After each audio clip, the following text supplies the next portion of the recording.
Hello and welcome to study IQ. मैं दिव्यांशी। हमने ये लाइन कई बार सुनी है कि once a topper always a topper. लेकिन आज जिस शख्सियत से, जिस खास मेहमान से मैं आप सभी को मिलवाने वाली हूँ, वो इस लाइन को पूरी तरीके से सार्थक करते हैं। हमारे साथ आज इस इंटरव्यू सेशन में सार्थक अग्रवाल जी, जिन्होंने यूपीएससी सीएससी 2020 एग्जामिनेशन में रैंक 17 हासिल की है अपने पहले प्रयास में। Welcome Sarthak to study IQ. So much, thank you. और मैंने ये जो लाइन बोली कि once a topper always a topper, तो सभी को बता दूं कि Sarthak ji was CBSE topper in 2014 and now once again he is topper in the most prestigious examination that we all look up to, UPSC CSE. um, how do you feel, Sarthak, after such an amazing accomplishment? देखिए, first of all thank you very much, आपने मुझे invite करा और ये platform दिया अपनी बात कहने के लिए। डेफिनेटली बहुत अच्छा लग रहा है, बहुत ही इंस्पायरिंग और बहुत ही हम्बलिंग फीलिंग है जब आपको ये मौका मिलता है, ये अपॉर्चुनिटी मिलती है कि आप पब्लिक सर्विसेज में काम कर पाएं, अपना कंट्रीब्यूशन कर पाएं। तो डेफिनेटली मेरे लिए एक बहुत ही सरियल मोमेंट है। बट अब मेरा पूरा ध्यान अब शिफ्ट हो गया है। अभी तक जो एग्जाम पे था, आई थिंक अब एग्जाम चले गया है, पर मुझे लगता है आने वाला फेज और भी कठिन होगा और भी मुश्किलें होंगी उसमें। तो अब मैं फुली डिवोटेड ये हूँ कि मैं अपना बेस्ट दे पाऊँ, जो मेरी जॉब है, जो मेरा काम है, and hopefully I am able to serve the country to the best of my abilities. I'm sure, and we all are very sure that you're going to serve it to the best of your ability. मैं थोड़ा सा चाहती हूँ सार्थक जी अपने थोड़ी जो journey रही है उसके बारे में थोड़ा सा सभी को बताएं। जी बिल्कुल। आपने जैसे कहा 2014 में मैंने क्लास 12 पास किया। उसके बाद मैंने दिल्ली के श्रीराम कॉलेज ऑफ कॉमर्स से 3 साल का बैचलर्स ऑफ इकोनॉमिक्स डिग्री हासिल करी। उसके बाद मैं ऑक्सफोर्ड चले गया, मुझे वहां से स्कॉलरशिप मिली 2 साल का एमफिल इन इकोनॉमिक्स करने की, तो जो 2019 में मैंने खत्म किया। फिर कुछ महीने लंदन में नौकरी करी, एक रिसर्च थिंक टैंक था, उसमें काफी अच्छा लगा मुझे, काफी महीने मैंने काम किया। पर फिर मैं इंडिया आया पैंडेमिक के टाइम में, कुछ टाइम वर्क फ्रॉम होम किया।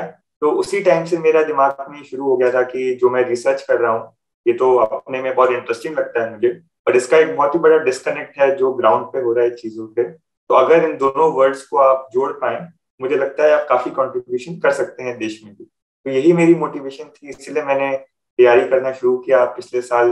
Around the middle of last year मैंने सोचा कि अब मैं प्रीलिम्स की तैयारी करता हूँ विदाउट एनी डेफिनेट होप कि क्या रहेगा, क्योंकि ऑब्वियसली वेरी कंपेटिटिव एग्जाम और बहुत ही अनप्रेडिक्टेबल भी है प्रीलिम्स स्टेज।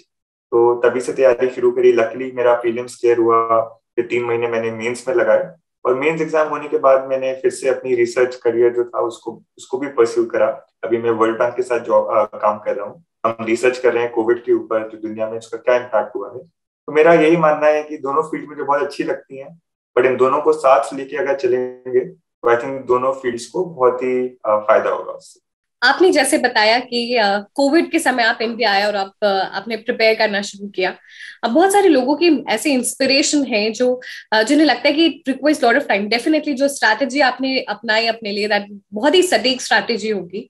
आप प्लीज वो स्ट्रैटेजी हमारे साथ शेयर करें कि अगर 6-7 महीना है तो कैसे स्क्रैच से एकदम तैयारी शुरू करते हैं। अब देखिए, मेरा ये मानना है कि इसमें कोई आप किसी को स्पेसिफाइड लिस्ट ऑफ टास्क नहीं दे सकते, क्योंकि एग्जाम बहुत ही पर्सनल तरीके से काम करता है। तो मैंने भी अपनी तरह से एनालाइज करा कि मुझे कितनी टाइम की जरूरत है और उस टाइम के हिसाब से मुझे क्या स्ट्रेटेजी बनानी चाहिए। तो फॉर इंस्टेंस मुझे पता था कि मैं नोट्स बनाने में सक्षम नहीं हूँ, मुझे बार बार वही चीजें पढ़ने में इतना मजा नहीं आता, बट करंट अफेयर्स मुझे काफी इंटरेस्टिंग लगते थे।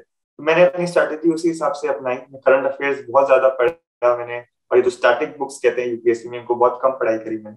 तो अगेन बट ये बहुत पर्सनल डिसीजन है। किसी को 8 महीने से ज्यादा भी लग सकता है, किसी को 4 महीने से भी कम लग सकता है। तो मैं किसी को आई डोंट थिंक मैं बता सकता हूँ कि इसकी स्ट्रैटेजी क्या है, बट मैं ये चीज कह सकता हूँ कि don't be afraid to take risk. Because जब मैंने एक्चुअली देखा कि जब मैं पढ़ता था टॉपर टेस्टिमोनियल्स हर साल, जो सब लोग कहते थे कि इतना टाइम देना ही देना है, नोट्स बनाने ही बनाने हैं, तो वो काफी डिस्करेजिंग लगता था मेरे को। तो मैं इस दुनिया से कोशिश करता था कि मैं बाहर रहूं, तो कोई मैंने स्टडी ग्रुप ज्वाइन नहीं करे, मेरा कोई भी फ्रेंड नहीं था जो यूपीएससी की प्रिपरेशन कर रहा था। तो इसको अपने आप को इंसुलेट करने से एटलीस्ट आप एक अपना, उसको आप डिल्यूजन कहिए या कुछ कहिए, आप अपने आप की एक दुनिया में रह पाते हैं जिसमें आप जो कर रहे हैं आप उस पर ट्रस्ट कर पाते हैं। आपको कोई वो नहीं होता बोलने के लिए कि आप क्या कर रहे हैं, 6 महीने में थोड़ी ना एग्जाम क्लियर हो सकता है एंड सो ऑन। तो मेरी यही एडवाइस है कि don't get too sucked into जो हम जैसे लोग बोलते हैं इसके बाद आप लोग हमसे बहुत ज्यादा सक्षम हो सकते हैं, बहुत ज्यादा इंटेलिजेंट हो सकते हैं। तो just be unafraid to chart out your own strategy, to take risk, and I am sure आपके लिए भी वो पे ऑफ करेगा। सार्थक जी, जैसे अभी आपने कहा कि बहुत सारे लोग डिमोटिवेट हो जाते हैं बहुत लॉन्ग आवर्स को लेकर, अभी आपने जो लाइन बोली वो बहुत सारे लोगों के लिए एक कैटलिस्ट की तरह काम करेगी फिर से रिजुविनेट होके इस पूरी प्रिपरेशन में आने के लिए। लेकिन जो जो जिस तरीके से आपने इस एग्जामिनेशन को समझा, इस डिमांड को समझा, वो हमारे साथ आप प्लीज शेयर कर सके। देखिए मैम, इसमें सबसे ज्यादा जो मेरे लिए जरूरी वो था कि सिलेबस जो है और पास्ट ईयर क्वेश्चंस जो हैं उन पे मेरी बहुत ही अच्छी ग्रास्प हो। इसमें ये नहीं कि मैं क्वेश्चंस आंसर कर पाऊँ इमीडिएटली, बट मेरा ये फोकस था कि मैं समझ पाऊँ कि क्वेश्चंस किस डायरेक्शन से आ रहे हैं और वो क्या स्किल्स टेस्ट कर रहे हैं। तो बहुत जल्दी मुझे ये समझ आया कि अब एग्जाम वैसा नहीं है कि आपको बहुत सारे फैक्ट्स या फिगर्स रिप्रोड्यूस करने हैं, आपको कोई रटी हुई चीजें दिखानी है। एग्जाम बहुत ही सटीक और बहुत ही स्ट्रेट फॉरवर्ड है कि इंडिया से रिलेटेड काफी सारी चीजों पे अगर आपकी कंसेप्चुअल ग्रास्प है, अगर आपको पता है कि चीजें कैसे काम करती हैं और उसका ऊपर ऊपर से आपको पता है, आपको पीएचडी करने की जरूरत नहीं है किसी भी चीज में, तो आपके लिए आई थिंक वो एग्जाम के मायने से काफी है।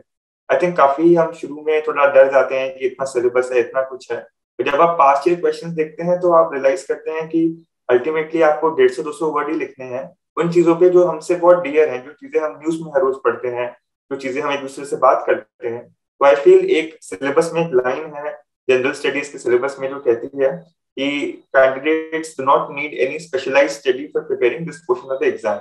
एंड मुझे काफी इस बात से एग्रीमेंट है, इवन दो लोग विश्वास नहीं करते जब ऐसी बात होती है, लोग कहते हैं कि ये गलत बोल रहा है कि इतना टाइम तो सालों साल लगते हैं इस तैयारी करने में। बट आई थिंक वो सिलेबस ही गवाह है कि ये एग्जाम बहुत ही आपकी जनरल अवेयरनेस टेस्ट कर रहा है। जो कुछ कैंडिडेट्स को का बैकलॉग रहता है कि अगर वो फॉलो नहीं कर रहे न्यूज, अगर उनको इंटरेस्ट नहीं है इन सब्जेक्ट्स में, तो नेचुरली आपको काफी टाइम लगेगा समझने में कि इंडियन पॉलिटी, इंडियन इकोनॉमी कैसे काम करती है।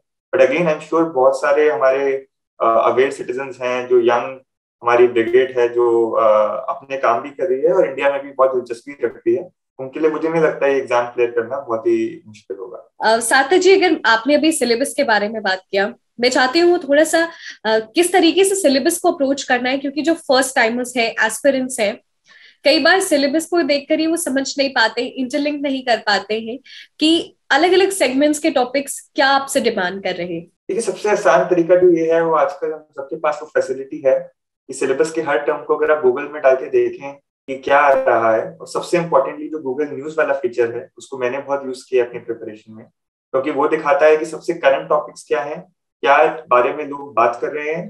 और एग्जामिनर्स को भी सबसे ज्यादा उसी चीज की चिंता है, उनको इतना फर्क नहीं पड़ता कि इस इशू की हिस्ट्री 50 साल पहले क्या थी, बट आपका जो कंटेम्प्रेरी अफेयर्स चल रहा है उस पर ग्रास्प होना जरूरी है। तो आई थिंक सबसे ज्यादा जो इनिशियली कैंडिडेट्स कर सकते हैं वो ये है कि सिलेबस का हर टॉपिक है, जैसे फॉर इंस्टेंस अगर हम इंटरनेशनल रिलेशंस की बात करें और उसमें खास तौर से टॉपिक आता है कि इंटरनेशनल इंस्टीट्यूशंस दुनिया के कैसे काम कर रहे हैं, तो आप यूनाइटेड नेशंस अगर आप गूगल न्यूज पे टाइप करें और देखें, तो अगर आप दूसरे पेज तक भी नहीं पहुंचेंगे जब तक आपको ऑलमोस्ट सारी चीजें पता लग जाएंगी तो आजकल क्या चल रहा है, यूएन में क्या कमियां हैं, भारत क्या कह रहा है यूएन में, बाकी देश क्या कह रहे हैं, so on and so fourth.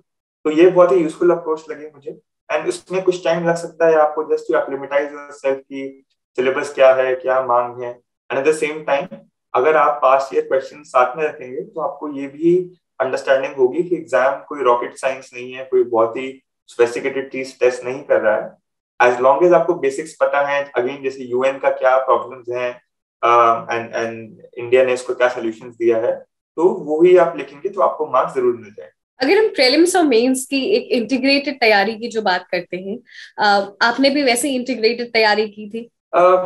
मेरा थोड़ा अप्रोच डिफरेंट था, क्योंकि मैं इतना कॉन्फिडेंट नहीं था प्रीलिम स्टेज क्लियर करने के बारे में, क्योंकि मेरे मॉक टेस्ट में मार्क्स भी इतने हाई नहीं आते थे और मुझे लगता था कि ये तो मैं ऑप्शंस भी रूल आउट नहीं कर पा रहा हूँ और काफी गलतियां भी हो रही हैं।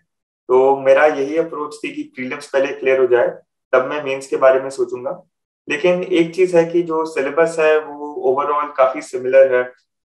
अगेन मैंने कहा कि मैंने करंट अफेयर्स फोकस तैयारी करी और वो दोनों स्टेट में इक्वली रेलेवेंट था। तो जो करंट अफेयर्स से मैं प्रीलिम्स में गया था जिस बैकिंग में कि मैं क्वेश्चन एलिमिनेट कर पाऊंगा, ऑप्शन एलिमिनेट कर पाऊंगा, उसी करंट अफेयर्स की नॉलेज से मैं गया कि मैं अपने एग्जाम में क्वेश्चन अटेम्प्ट भी कर पाऊंगा और रेलेवेंट एग्जाम्पल्स भी दे पाऊंगा। तो इन अ वे वो काफी इंटीग्रेटेड हो गया बाय डिफॉल्ट। बट मैंने तैयारी की शुरुआत इस तरह से नहीं करी थी कि दोनों में एक जैसे तरह से करूं, क्योंकि as I said before I wasn't confident कि मेरा प्रीलिम स्टेज 100% हो जाएगा जैसे कुछ कैंडिडेट्स के। अगर मेंस की बात करें तो मेंस में काफी एनालिटिकल क्वेश्चंस आते हैं, उसको आपने किस तरीके से टैकल किया? इसमें दो चीजें हैं, एक तो है कि तैयारी करना और दूसरा है उसको कागज पे उतारना। तो जो पहली चीज है उसमें अगेन जैसे मैंने कहा कि मैं काफी न्यूज पढ़ता था, मेरा कोई लिमिटेशन नहीं थी कि मैं एक ही अखबार पढूं या एक ही मैगजीन पढूं। Instead my only focus was कि जो भी इंडिया के रेलेवेंट चीजें हो रही हैं हर रोज उसको मैं पढ़ता रहूं, चाहे उसमें 4 घंटे लगे 5 घंटे लगे। तभी मैंने फोकस रिविजन पे भी इतना नहीं किया जितना मेरा फोकस था डाइवर्सिटी ऑफ सोर्सेज कवर करने का और डाइवर्सिटी ऑफ नॉलेज इस अपने दिमाग में रखने का। नॉट दैट मुझे कुछ याद करना है, पर अगर मैं इतना एक्सपोज हो रहा हूँ उन इश्यूज से जो डिफरेंट पर्सपेक्टिव से लिखे हुए हैं तो कुछ ना कुछ तो मेरे दिमाग में घुसेगा ही। इस लॉजिक से मैंने उस क्वेश्चन की तैयारी करी। जहां तक आंसर राइटिंग की बात है उसमें एनालिटिकल जो आपने कहा वो आपने सही कहा कि क्वेश्चंस के बहुत सब पार्ट्स होते हैं, आपको हर को अटेम्प्ट करना पड़ता है, सोच के आंसर लिखने पड़ते हैं। तो आई थिंक विद प्रैक्टिस आ सकता है। आप किसी और से भी इवैल्यूएट कराना चाहें या खुद ही आप इवैल्यूएट कर सकते हैं कि जो क्वेश्चन की मांग है क्या आपने वो पूरी करी है, और अगर आपने पूरी करी है तो मुझे नहीं लगता कि आपको अच्छे मार्क्स लेने से कोई भी रोक सकता। आपने जैसे बताया कि आप नोट्स नहीं बनाते थे, क्या आप आंसर्स भी लिखते थे एग्जामिनेशन के पहले, मेंस के पहले? मैंने लिखे बट मैंने ज्यादा नहीं लिखे। अभी मैंने सुना कि काफी कैंडिडेट्स कई महीनों पहले से तैयारी शुरू कर देते हैं मेंस लिखने के लिए। तो मैं काफी जेलस हूँ उनसे, क्योंकि मुझे याद है कि जब जनवरी में मेंस थे हमारी फर्स्ट वीक में, तो मैंने नवंबर के आखिरी हफ्ते में अपना पहला एग्जाम लिखा था, फुल लेंथ एग्जाम। और मैंने ऐसे करीबन 18 से 20 फुल लेंथ एग्जाम लिखे थे। तो मुझे काफी I was very comfortable appearing for the exam कि मुझे अपनी टाइम लिमिट का आइडिया था, मुझे आइडिया था कि मेरी राइटिंग कैसे मैं सुधार सकता हूँ, क्योंकि शुरू में बहुत खराब थी बट 20 टेस्ट के दौरान बेहतर होती चली गई। और जो क्वेश्चंस की डिमांड है वो मैं आंसर कर पा रहा था। तो अगेन बहुत ही पर्सनल चीज है कि कितने आप टाइम लगाएं, कितने टेस्ट लिखें। आई थिंक बेस्ट है जब तक आप कॉन्फिडेंट हो जाएं कि मैं एग्जाम अटेम्प्ट कर सकता हूँ अपने बेस्ट एबिलिटी से, I think that is enough. सार्थक, आपकी पूरी प्रिपरेशन करंट अफेयर्स ओरिएंटेड रही है। करंट अफेयर्स में आपने अभी जैसे बोला कि हिस्ट्री बहुत जरूरी नहीं है, लेकिन जो भी कंटेम्प्रेरी टाइम्स में जो भी चीजें चल रही है उसको आप कनेक्ट करते रहे। ये बहुत ही इंपॉर्टेंट है कैंडिडेट को कि जो भी चल रहा है उन इश्यूज को कनेक्ट करते रहे। तो वो जो कनेक्टिंग ऑफ द डॉट्स है उसके बारे में अगर आप थोड़ी सी लाइट डाल सके। आई थिंक ये बहुत जरूरी है, ये कनेक्टिंग द डॉट्स वाला जो आपने फीचर बताया, क्योंकि एग्जाम भी आपकी होलिस्टिक नॉलेज टेस्ट करता है। एंड आई थिंक किसी भी चीज में आपका जब आप सिविल सर्विस में जाते हो तो I think it is useful to have, जिसे कहते हैं एक बहुत ही होलिस्टिक पर्सपेक्टिव है। अब वो कैसे बनता है, आई थिंक उसके डिफरेंट अप्रोचेस हो सकते हैं। बट मेरे केस में मुझे लगा कि कुछ चीजें याद करने की जरूरत नहीं है, उसमें कुछ नोट्स बनाने की जरूरत नहीं है। होलिस्टिक पर्सपेक्टिव आपका तभी तैयार हो सकता है जब आप कोई भी इश्यू को बहुत सारे डिफरेंट एंगल से पढ़ पाए और उसके डिफरेंट साइड देख पाए। तो फॉर इंस्टेंस अगर आप इंटरनेशनल रिलेशंस की अगेन बात करें, उसमें भी बहुत सारे इश्यूज होते हैं। उसमें इकोनॉमिक कंपोनेंट होता है, उसमें स्ट्रेटेजिक कंपोनेंट होता है, आजकल एनवायरमेंटल कंपोनेंट बहुत जरूरी हो रहा है। तो अगर आप न्यूज आर्टिकल्स को फॉलो कर रहे हैं, और अगर मैं ये मानता हूँ कि अगर आप एक अखबार पे सीमित ना होके अगर आप ऑनलाइन सारा मटेरियल का यूज कर रहे हैं तो आपको इतना वास्ट इंफॉर्मेशन बैंक अवेलेबल है, जिससे अगर आप डरे ना, वो सबसे इंपॉर्टेंट चीज है, क्योंकि आप उससे डर सकते हैं कि इतना सारा इंफॉर्मेशन है, ओवरलोड हो जाता है। बट अगर आप उससे ना डरे तो, और उसको बस आप पढ़ें सिर्फ इस फोकस से कि मैं इस पूरे आर्टिकल का जो 1000 वर्ड में लिखा हुआ है, क्या मैं इस आर्टिकल पढ़ के एक लाइन अपने दिमाग में समझ सका हूँ कि ऑथर ने क्या बोला है। जब भी आप करते रहते हैं, अगर आप दिन में इतने आर्टिकल्स पढ़ लेते हैं तो ऑटोमेटिकली आप देखेंगे कि आपके दिमाग में वो डॉट्स कनेक्ट होने लग जाएंगे। या आपने अगर कोई भी चीज पढ़ी तो आपको याद आएगा कि अच्छा ये इससे वैसे तो बहुत डिफरेंट लग रहा है, बट मैंने उस आर्टिकल में पढ़ा था कि इन दोनों में एक मेल है। तो अगेन आई थिंक यही मेरा अप्रोच थी। It is not the only approach, but मेरे लिए इट वॉज वेरी सक्सेसफुल कि जब मैं आंसर लिखता था तो मेरे दिमाग में इतने एग्जाम्पल्स और इतने पॉइंट्स आते थे जो उस फील्ड से ना होकर कहीं भी फील्ड से या किसी भी एग्जाम्पल से जुड़े होते थे, और मैं उनको अपने आंसर्स में जरूर इंक्लूड करता था। एक टॉपिक के काफी होलिस्टिक अप्रोच रखने हैं और मल्टी डायमेंशनल तरीके से आपको सोचना है। अब जब हम मेंस आंसर राइटिंग करते हैं फाइनल एग्जामिनेशन के दिन, तो जो क्वेश्चंस आते हैं उसमें हमारे पास उस समय हमारे पास बहुत सारी इंफॉर्मेशन रहती है, हमने एक्यूमुलेट की रहती है पढ़ के, लेकिन वहां पे to your best of your ability जो क्वेश्चन की डिमांड के हिसाब से हम वो लिखें जो क्वेश्चन में पूछा गया है, ना कि वो जो हमें आता है। इन चीजों को कैसे डिफरेंशिएट करके आंसर्स लिखने हैं। मुझे लगता है जनरल स्टडीज में थोड़ा ज्यादा लैटिट्यूड है आपके पास कि आप थोड़ा उस टॉपिक से बाहर भी जा सकते हैं once you have covered the main points. क्योंकि आई थिंक ये मुझे काफी मैंने सुना था कि आपको एटलीस्ट 6 पॉइंट 6 पॉइंट अगेंस्ट या जो भी कहते हैं उसको आपको इतना कंटेंट लिखना पड़ता है। तो कभी कभी आपके पास एकदम सटीक नहीं होते सारे पॉइंट्स। बट आई थिंक जैसे मैंने कहा कि एग्जाम आपका जनरल अवेयरनेस का टेस्ट है, तो मैंने काफी उसको यूज करा कि अगर कोई मेरे पास जेनेरिक पॉइंट भी है जो उस क्वेश्चन के लिए एप्लीकेबल है, even though it is not very specific, and किसी और के पास जिसके पास ज्यादा अच्छी नॉलेज हो उसको स्पेसिफिकली लिख सकता है, बट अगर मेरे पास जनरल नॉलेज भी है तो मैं उसको लिखता था कि ये मुझे लगता है ये इसकी अप्रोच होनी चाहिए, ब्रॉडली ये चीज है। और अगेन जैसे मैंने कहा, आई थिंक एग्जामिनर्स ने मुझे उसका रिवॉर्ड दिया होगा, क्योंकि this exam again is a test of your awareness, not just your subject specific knowledge of very minute। Sarthak ji, ये तो हमने मेंस ओरिएंटेड बात कर ली और किस तरीके से आपकी पूरी प्रिपरेशन करंट अफेयर्स ओरिएंटेड रही है। अब मैं थोड़ा सा आपका ध्यान ऑप्शनल की तरफ ले जाना चाहती हूँ। आपका ऑप्शनल इकोनॉमिक्स था, किस तरीके से आपने तैयारी की? आप ऑलरेडी इकोनॉमिक्स ग्रेजुएट हैं। तो थोड़ा मुझे आसानी मिली इस चीज में, जैसे आपने कहा कि मैंने इकोनॉमिक्स में ग्रेजुएशन और पोस्ट ग्रेजुएशन किया हुआ है और सारा मेरा काम इकोनॉमिक्स फील्ड में ही रहा है। तो उससे एक इकोनॉमिक्स थियरी पेपर होता है, तो मुझे वो काफी, मैंने उसको काफी इग्नोर किया अंटिल द वेरी एंड, क्योंकि और वो टाइम मैंने यूज करा अपने जीएस की तैयारी में। तो उसकी अप्रोच थोड़ी डिफरेंट रही थी मेरी, मैंने उसको लिखा है अपनी वेबसाइट पे एंड कुछ आर्टिकल्स में। जो दूसरा पेपर है इकोनॉमिक्स का जो इंडियन इकोनॉमी को रिलेटेड है, वो काफी आपका जीएस 3 से भी लिंक्ड है, पर उसकी तैयारी मैंने थोड़ा डिफरेंट तरीके से करी, क्योंकि उसमें काफी आप एकेडमिक रिसर्च और स्कॉलरली रिसर्च पढ़ें और उसको लिख पाए, वो बहुत जरूरी है। तो वही मेरा आइडिया था, वही मेरी तैयारी थी। बट जो मैंने जीएस में भी फॉलो करा और इकोनॉमिक्स में भी फॉलो किया, वही चीज थी कि अपने ओपिनियंस एक्सप्रेस करने से आप डरे ना।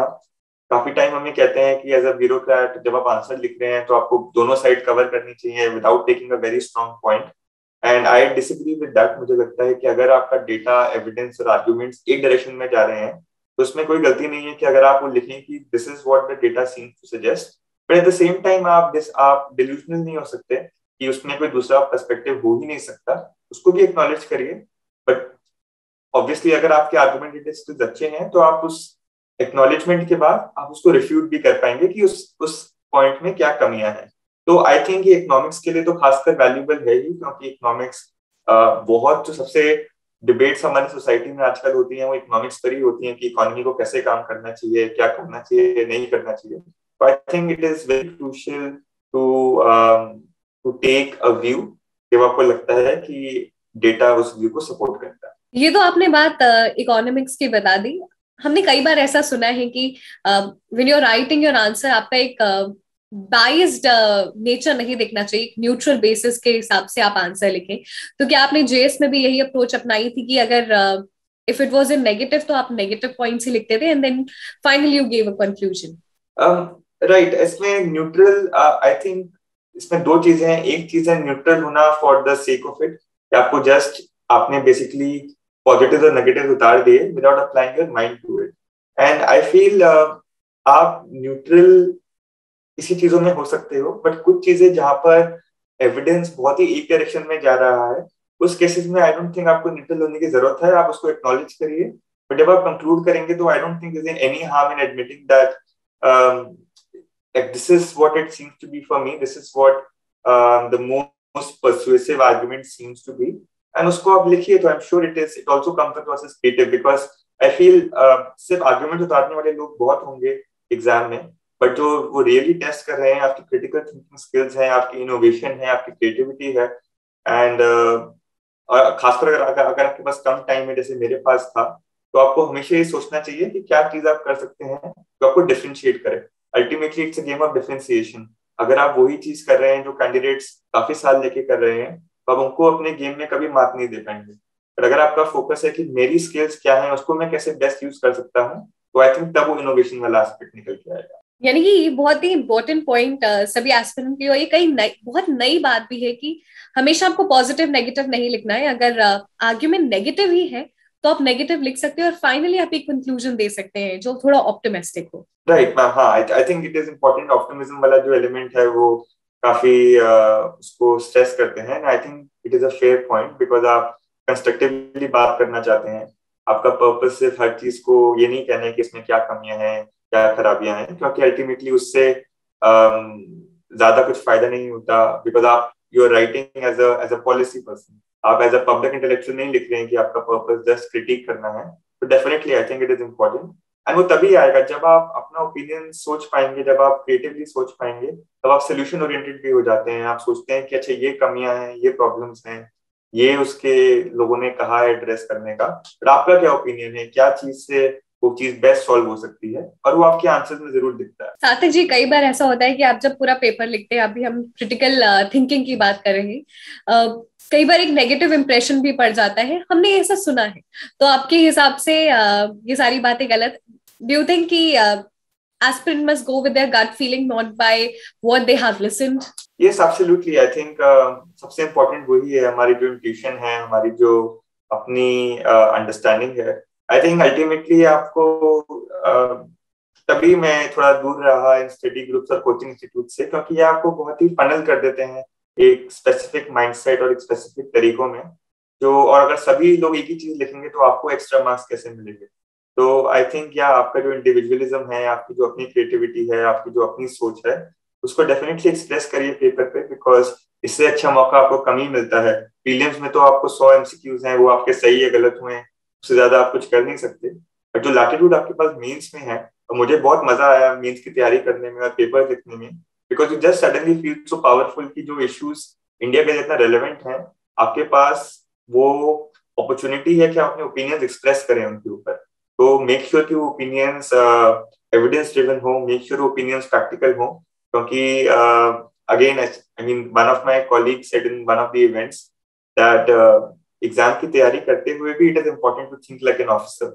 सो वही एलिमेंट मैं रिपीट करना चाहूंगा कि अगर आप जो कह रहे हैं, आप उसी सोच के कहना चाहिए कि इंडिया के लिए भी रेलेवेंट हो, अगर आप पॉलिसी में आ जाए। डेफिनेटली। और जैसे आपने कहा कि ये सोच तभी डेवलप होगी जब आप क्रिटिकल थिंकिंग करेंगे, ना कि बस पेपर पे कैसे पॉजिटिव और नेगेटिव, खाली पेपर ओरिएंटेड ना सोच के एक ऑफिसर की तरह सोचना। सार्थक जी, आपका फर्स्ट इंटरव्यू एक्सपीरियंस था यूपीएससी सीएससी में, हाउ वाज योर इंटरव्यू? काफी अच्छा एक्सपीरियंस था, काफी रिलैक्स्ड एटमॉस्फेयर था इंटरव्यू में। पैनल मेंबर्स आई थिंक ऐसे कुछ फोकस नहीं थे कि आपको ग्रिल करना है उनको या आपको इंटिमिडेट करना है। उन्होंने पूरी अपॉर्चुनिटी दी मेरे को मेरे व्यूज एक्सप्रेस करने के लिए।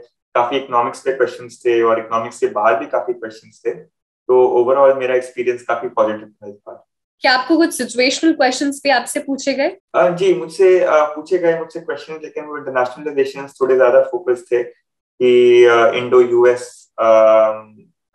बेसिकली जो रिलेशनशिप है उसमें मेरे को एक स्टेक होल्डर बना दिया गया था। मुझसे पूछा गया था कि how what can I do, और मैं उसमें क्या कर सकता हूँ। तो वो एक सिचुएशनल क्वेश्चन था जो काफी इंटरेस्टिंग लगा मुझे आंसर करने। सार्थक जी, आपने मेंशन किया कि जो भी गूगल न्यूज थी उसको आपने काफी रिलीजियसली पढ़ा, लेकिन अगर हम न्यूज़पेपर की बात करें तो आपने कौन कौन से न्यूज़पेपर पढ़े? मैंने कोई भी न्यूज़पेपर आई थिंक ऐसा कोई न्यूज़पेपर नहीं होगा जो मैंने नहीं पढ़ा होगा। एंड मैं थोड़ा एक्सपैंड करता हूँ इसको, क्योंकि फिजिकली न्यूज़पेपर्स पढ़ना सारे के सारे बहुत मुश्किल है।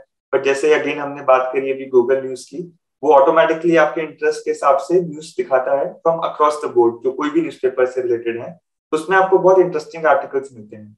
और न्यूज़पेपर्स के बियॉन्ड भी जाएंगे अगर आप, तो नेट पे बहुत ब्लॉग्स, बहुत ही अदर मटेरियल अवेलेबल है जो कोचिंग इंस्टीट्यूट्स के मटेरियल से बाहर है।